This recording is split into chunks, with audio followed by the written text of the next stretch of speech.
La duchesse et son mari en disgrâce ont-ils simulé le célèbre hold-up dans le but de toucher le pactole?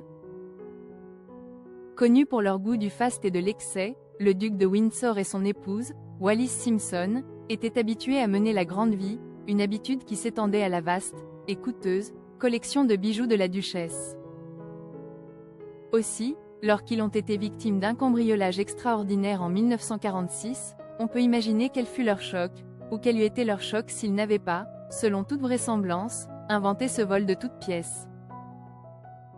Dans son livre The King's Loot, Richard Wallace accrédite le bruit selon lequel ce vol était en réalité un coup monté. Au moment du cambriolage, le duc et la duchesse qui résidaient en France, se trouvaient en voyage en Grande-Bretagne, séjournant à Ednam Lodge, maison de campagne du comte et de la comtesse de Dudley dans le Berkshire. La duchesse, Wallis Simpson à l'état civil, aurait montré 3 malles de bijoux à son hôtesse à leur arrivée. La comtesse de Dudley déclara plus tard dans son autobiographie que les malles contenaient un grand nombre d'émeraudes non taillées qui, je crois, appartenaient à la reine Alexandra. Elle supplia Wallis Simpson de mettre ses trésors dans leur coffre-fort, mais celle-ci refusa, déclarant qu'elle préférait les garder auprès d'elle. Quelques jours plus tard, tandis que les Windsor se trouvent à Londres en compagnie des Dudley pour un dîner au Claridge, les coffres à bijoux de Wallis Simpson, censément entreposés en toute sécurité dans sa chambre, sont vidés de leur contenu.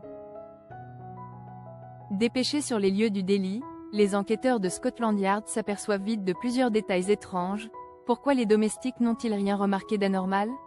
Et pourquoi les chiens n'ont-ils pas aboyé à l'approche d'un intrus? Il s'est avéré par la suite que certains des chiens effectuaient une promenade avec la femme de chambre en chef au moment du vol, un fait qui attire la suspicion car celle-ci était habituellement toujours présente à l'heure du dîner, moment où le vol a été commis. Ensuite, la question se pose de savoir comment les voleurs ont su où aller. Ils sont entrés par une chambre à l'étage, adjacente à celle de la duchesse, atterrissant donc à quelques mètres des malles, une coïncidence qui a fait tiquer les policiers. Tout a été volé, exception faite de 2 objets importants, une broche que Simpson portait au dîner, un bijou de chez Cartier en rubis et saphir, avec les initiales E et W entrelacées, offerte par son mari pendant la crise de son abdication.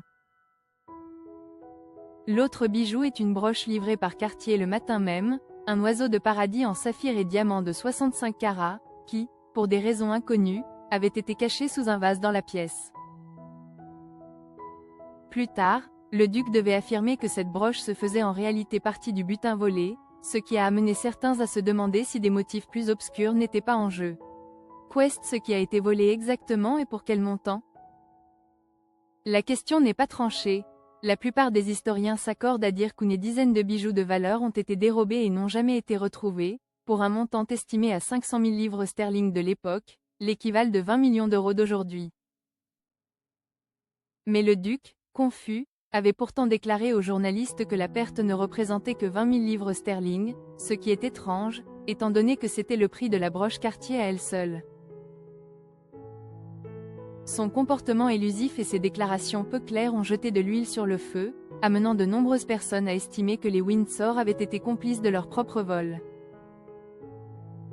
La collection de bijoux était assurée à hauteur de 400 000 livres sterling, une somme dont les assureurs se sont intégralement acquittés suite à ce vol, acceptant de garantir de nouveau la collection de bijoux de Wallis Simpson pour le double de cette somme.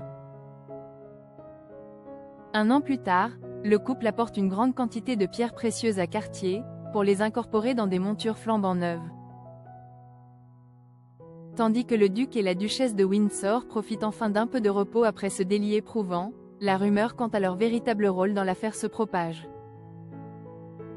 Ainsi, Leslie Field, autrice de The Queen's Jewels, The Personal Collection of Elizabeth II, est convaincue que le couple a joué un double jeu. Je pense que la duchesse de Windsor a escroqué les assureurs en surestimant le nombre de bijoux et en brouillant volontairement leur identification, a-t-elle déclaré.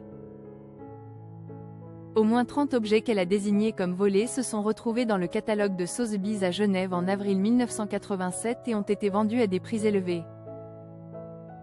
Il est clair qu'elle ne pouvait plus jamais porter ces bijoux après que son mari et elle eurent perçu l'assurance. Ils se trouvaient depuis le début dans un coffre-fort à Paris et y sont restés. La vente aux enchères de Sotheby's, qui eut lieu un an après la mort de la duchesse dans le parc de l'hôtel Beau Rivage, a été l'événement de l'année pour les acheteurs fortunés, qui espéraient tous repartir avec un peu de la somptueuse collection de bijoux de la duchesse, qui comprenait 300 silos étincelants. Lawrence Graff, le joaillier londonien, a payé 823 000 livres sterling pour la bague de fiançailles de Wallis Simpson, tandis que Andrew Lloyd Webber a offert 2 panthères en bijoux à sa femme, la célèbre soprano Sarah Brightman.